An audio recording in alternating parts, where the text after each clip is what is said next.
भिल्ले mill साठी 20 कोटी रुपये तुम्ही देण्याचा जो निर्णय घेतला त्याबद्दल अभिनंदन तुमचा। जो निर्णय दिला तुम्ही निर्णय दिला, केंद्राने सपोर्ट केला त्याबद्दल दादा तुमचं अभिनंदन। एवढे पालकमंत्री झाले पण कोणी भिल्ले मिलचा विषय घेतला नाही। पहिले पालकमंत्री आहे, भिल्ले मिलचा विषय घेतला, 20 कोटी रुपये दिले आणि निर्णय दिला। त्याबद्दल अभिनंदन अभिनंदन अभिनंदन त्यांचं अभिनंदन।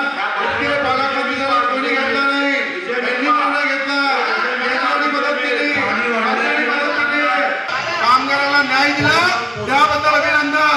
याच्यासाठी उठला होते पालकमंत्री महोदय। आणि आता पाणी भरलं म्हणून मी चाललो, पाणी भरलं तिकडे गावात म्हणून मी निघालो।